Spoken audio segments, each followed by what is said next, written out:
Chapters 40 and 41 talk about drugs that are used for the male and female reproductive systems. We'll start with the female reproductive system drugs. Estrogen receptor modulators, including estradiol, affect the release of pituitary follicle stimulating hormone and luteinizing hormone that are responsible for the endometrial lining proliferation. These drugs are typically indicated for hormone replacement therapy in menopause or in use for prostate cancer. They are used in combination as an oral contraceptive. On page 375, if you would like to read a little bit more about contraceptive drugs, just read the paragraphs, not looking at all the individual types of drugs, but just look at the paragraph on forms and dosing of contraceptions to know what you do if you miss a dose, because that may come back to be something that you need to teach your patients at some point. Used as hormone replacement therapy, the focus on the evidence on page 677 is important for you to read to determine whether or not an individual is a candidate for hormone replacement therapy.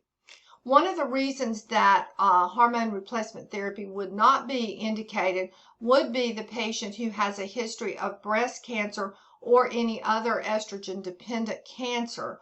Another individual who can't take estrogen drugs would be that individual with a history of MI or a history of having thromboembolism or a deep vein thrombosis, as these drugs increase the risk of those.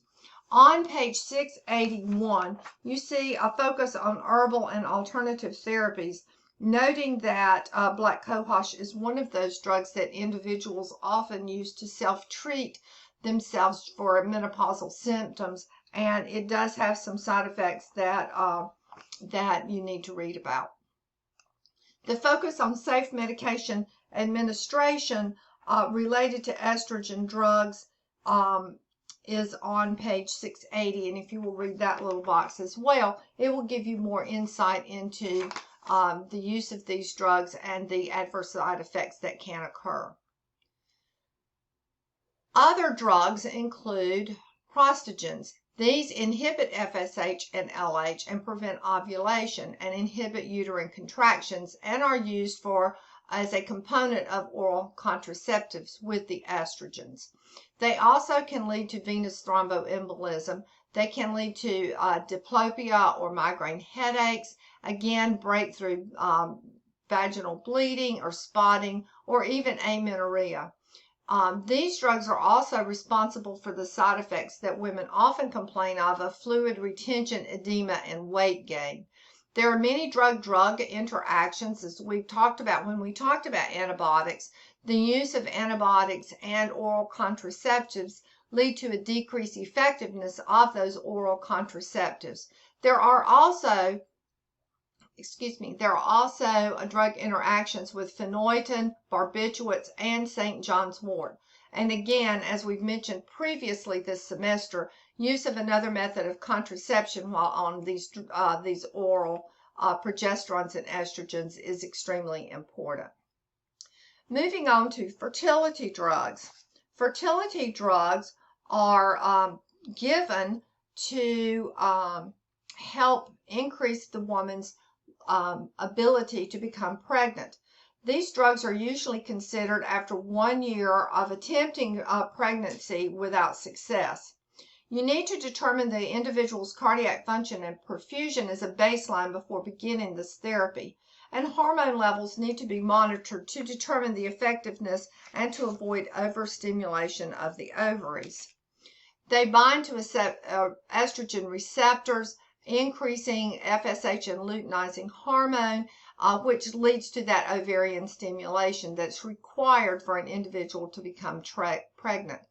Off-label use is treatment of male sterility, but typically they are used to treat infertility in women. Again, vasomotor flushing, visual changes, abdominal discomfort, and bloating are common side effects of these drugs, and women will also tend to have breast tenderness, and they can develop multiple pregnancies. So these are the women that typically have 3, 4, or more children as a result of using a fertility drug. Individuals need to be aware of this possibility of multiple births, and they need support and encouragement to deal with self-esteem issues that are associated with the fact that they are infertile. Uterine motility drugs include oxytocin, or Pitocin as you may hear it by its brand name. These drugs are given to stimulate uterine contraction to assist in labor. And you may have learned about oxytocin in your OB course this semester.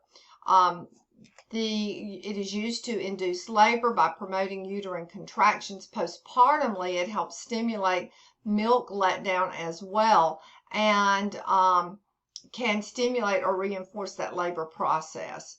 The drugs can cause arrhythmias and hypertension, can cause fetal bradycardia, so the baby must be monitored while the mom is on this drug. They can lead to GI nausea and vomiting and uterine rupture. So a major side effect of this drug would be uterine rupture and uterine hypertonicity. Another major adverse effect that needs to be monitored for with the use of oxytocin is severe water intoxication or an anaphylactic reaction. Again, any indication that the uterine is becoming hypertonicity or the contractions are extremely hard, then you need to discontinue that drug. Please review the nursing considerations for patients who are receiving oxytocin on page 690, and the nursing considerations for patients who are receiving fertility drugs, which is found on 687 and 688, so that you're aware of what you need to teach your patient who is being prescribed these drugs. Moving on to chapter 41, let's talk about some male reproductive drugs that are used for individuals who are having difficulty here. Androgens, including testosterone, cause increased retention of nitrogen, sodium, and potassium and phosphorus, and decrease the excretion of calcium. They are used as replacement therapy in individuals who have hypogonadism. The side effects are adrenergic, and they include acne, edema, hirsutism, or deepening of the voice, weight gain, and testicular atrophy. Common side effects, though, are fluid and electrolyte imbalance, headache, dizziness, and sleep disorders. Testosterone is available in many forms, including injection, buccal that can be administered under the tongue, a topical gel, a topical spray, urethral palate derm, and a dermatological patch.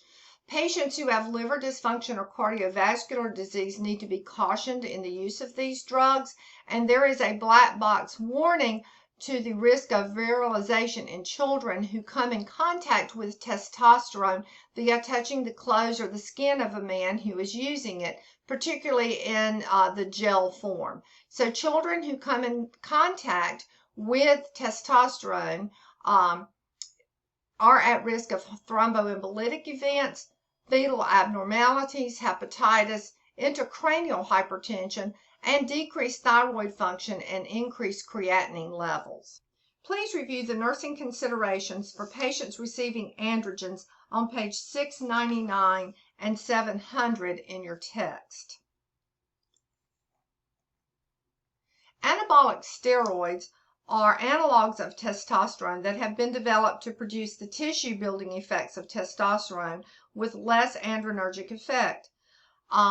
They are used to treat certain anemias and cancers, and can be used in angioedema to produce weight gain and tissue repair in an individual who is debilitated. However, off-label, they are used by athletes to increase performance by muscle mass and endurance.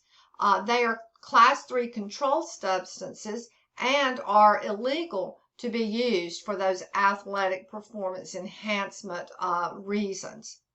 The problem with these drugs that is of severe side effect are the GI limitations of life-threatening hepatitis. In the prepubertal male, or the male who has not gone through puberty yet, virilization can occur, and in individuals who have already gone through puberty, testicular dysfunction, atrophy, and baldness and changes in libido can also return. Women who are exposed to anabolic steroids can develop hirsutism, hoarseness, menstrual irregularities, and clitoral enlargement.